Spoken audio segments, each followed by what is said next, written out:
Welcome back दोस्तों। आज के वीडियो में हम बात करेंगे सुपर इम्पोज इन ऑटोकैड के बारे में, लेकिन बोरिंग थ्योरी नहीं, एक रियल साइट एग्जांपल के साथ में।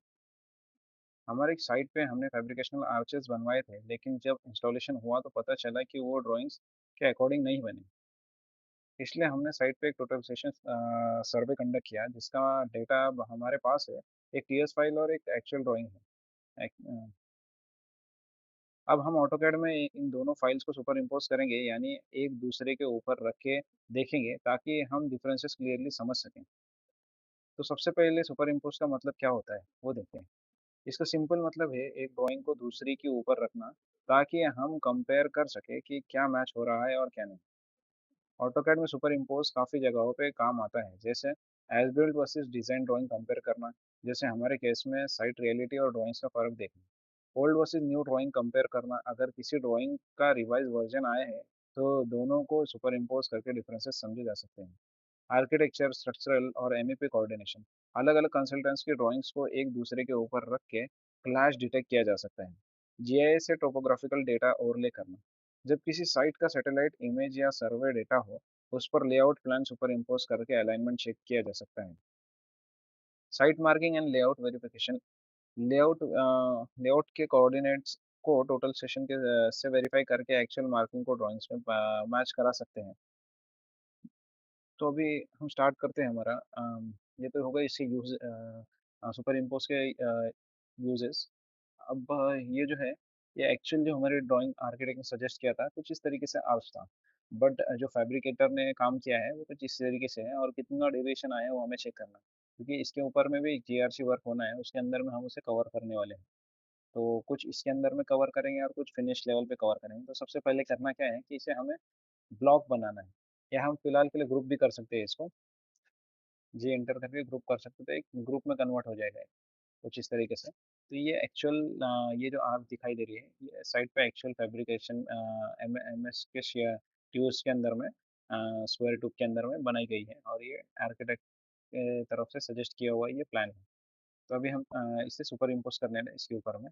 तो जैसे मैं इसे सिलेक्ट करता हूँ, हमें करना क्या है कि इसे कॉपी कर सकते हैं या मूव कर सकते हैं। हम इसे फिलहाल मूव करते हैं, सिलेक्ट करते हैं, मूव करेंगे। एक रेफरेंस पॉइंट ले लेना है हमें। मान लो इसे मैं एक रेफरेंस पॉइंट ले लेता हूँ, मूव का बोल के। अब मैं इसे रखूंगा इसके ऊपर में, इस रेफरेंस के ऊपर में। और अभी हम चेक करेंगे कि कितना डेविएशन आ रहा है। सॉरी, हमने इसका लेंथ भी कुछ कम किया था, उसके वजह से मैं इसे रेफरेंस पॉइंट नहीं लूँगा। मैं इसका रेफरेंस पॉइंट चेंज करता हूँ। अ, मैं फिर से इसे सिलेक्ट करता हूँ, मूव कहूँगा इसे, और इसे रेफरेंस पॉइंट ले लेता हूँ मैं, कुछ इस तरीके से। या तो इसका सेंटर भी ले सकते थे हम। सॉरी, मूव सेंटर, और ये सेंटर, फिर से वही problem. Wait, move reference point कितना इंपॉर्टेंट होता है आप देख सकते हो। हम्म, यहाँ पे मैंने ड्राइंग प्लेस कर दी। तो आप देखोगे कि जो मेरी आर्किटेक्चरल ड्राइंग थी, उसका कलर मेरा ये वॉयलेट कलर का कलर था, और जो फैब्रिकेशन में कलर था मेरा, वो एक्चुअल जो टीएस का मेरा ड्राइंग था वो वाइट कलर में था। तो यहाँ पे वर्टिकली तो मेरा फैब्रिकेशन सही काम किया है, बट इस आर्च के अंदर में जो काम हुआ है ये गड़बड़ वाला हुआ है। तो आप देख सकते हैं डेविएशन कितना है यहाँ पे। ये जो आउटर फेस है इसके बीच में 0.9 का, यानी 4 इंचेस का फर्क मुझे मिल रहा है, डिफरेंस मुझे मिल रहा है यहाँ पे। और वैसे ही जब ये यहाँ पे इस साइड में मूव हुआ है, तो ये अंदर, यहाँ से अंदर में मूव हुआ है। तो इसे जो सुपर इम्पोज हम कहते हैं कि एक रेफरेंस ड्राइंग पे दूसरा ड्राइंग रख के चेक करते हैं कि हम क्या चेंजेस हुए या कुछ प्रॉब्लम्स है, या एक्चुअल और ड्राइंग के अंदर में क्या फ़र्क है।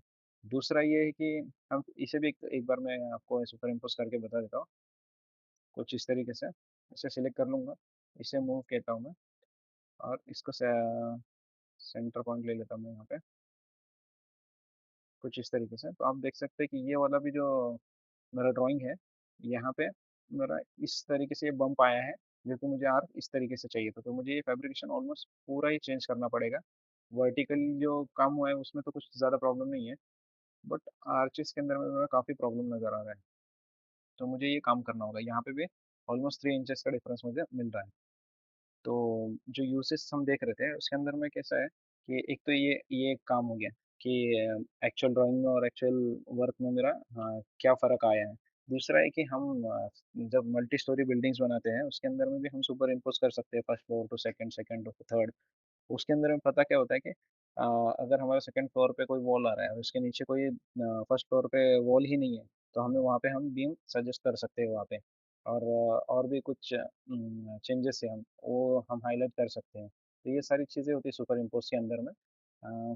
तो उम्मीद है आपको ये चीज़ समझ में आई होगी। सुपर इम्पोज़ का एक बेसिक मतलब यही होता है कि एक ड्राइंग को दूसरे के ऊपर रख के चेक करना कि क्या डेविएशंस है, क्या फ़र्क है, क्या चेंजेस है ना? वो एमईपी ड्राइंग्स होती है, आर्किटेक्चरल ड्राइंग्स होती है, स्ट्रक्चरल ड्राइंग्स होती है, एक दूसरे के ऊपर में कोई कॉन्फ्लिक्ट्स है क्या वो हम चेक करते हैं सुपर इम्पोज़ के जो मेथड है उससे। तो वैसे ही इस मेथड से हमें क्लियर पता चला कि किस-किस आर्च में गलती है और क्या हमें करेक्ट करना होगा। सुपर इम्पोज़ करने का फ़ायदा ये होता है कि आप ऑरिजिनल चेक कर सकते हो, बिना साइट विज़िट के और इश्यू को डिजिटली हाइलाइट कर सकते हो। अगर आप भी साइट पे एज़ बिल्ट ड्राइंग्स वेरीफ़ाई करते हो, तो ऑटोकैड का ये सुपर इम्पोज़ मेथड आपके लिए काफ़ी हेल्पफुल होगा। वीडियो पसंद आया हो तो लाइक करें, शेयर करें और चैनल को सब्सक्राइब करना ना भूलें। ऐसे ही real life civil engineering example के लिए बने रहो हमारे साथ में। मिलते हैं नेक्स्ट वीडियो में नई लर्निंग के साथ में, नए लेक्चर के साथ में। धन्यवाद।